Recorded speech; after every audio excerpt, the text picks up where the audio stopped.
नमन शब्दकार मित्रों, मैं प्रवीणा त्रिवेदी आप सभी के समक्ष उपस्थित हूँ। आज के एकल काव्य पाठ में मैं नारी शक्ति के ऊपर और नारी की दोहरी जिंदगी के ऊपर एक सृजन सुना रही हूँ। ध्यान चाहूंगी आप सभी मित्रों का। नारी के आदर्श पुराने,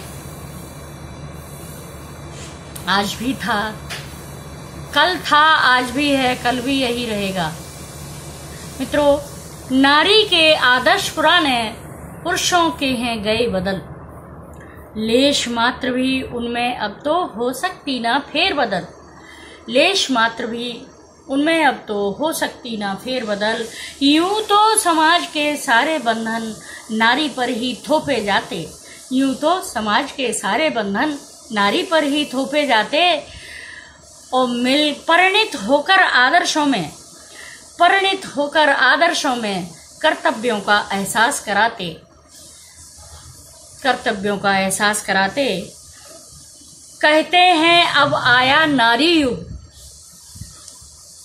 आजकल ये कहा जाता है कि नारी युग आ गया है, वह आगे है पुरुषों से। नारी तो है अब स्वतंत्र, जो घुटती थी वर्षों से, फिर भी समाज है पुरुष प्रधान। नारी प्रधान क्यों नहीं होता, फिर भी समाज है पुरुष प्रधान। पुत्रोत्पत्ति चिर प्रधान, क्योंकि कन्या भ्रूण हत्याएं बहुत होती हैं और जिसकी वजह से मित्रों कन्याओं का प्रतिशत कम हो रहा है हमारे देश में। और ये हमारे समाज की सबसे बड़ी विडंबना है।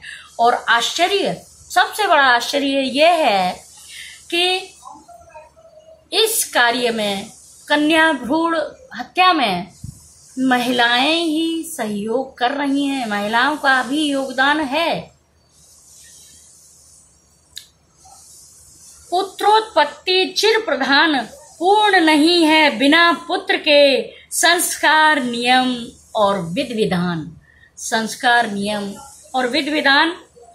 मित्रों, अगला बंद है। फिर भी समाज के सारे बंधन नारी पर ही थोपे जाते। परिणित होकर आदर्शों में कर्तव्यों का एहसास कराते। कुछ तो बदनाम हैं और कुछ को बदनाम किया जाता। निष्ठुर समाज द्वारा उनको जंजीरों से जकड़ा जाता। याद आया है वो प्रसाद, जयशंकर प्रसाद, जो हमारे श्रद्धेय रहेंगे। याद आया है वो प्रसाद जिसने ये पंक्ति लिख डाली। नारी तुम केवल श्रद्धा हो, उसने ये पदवी दे डाली। नारी तुम केवल श्रद्धा हो, उसने ये पदवी दे डाली। श्रृंगार तुम्हारा श्रद्धा है, बस और नहीं कुछ कहना। केवल श्रद्धा के मोती को अपने आंचल में ढक लेना। मित्रों, ये थी मेरी कविता। धन्यवाद मित्रों, आपने मेरी इस रचना को ध्यान से सुना।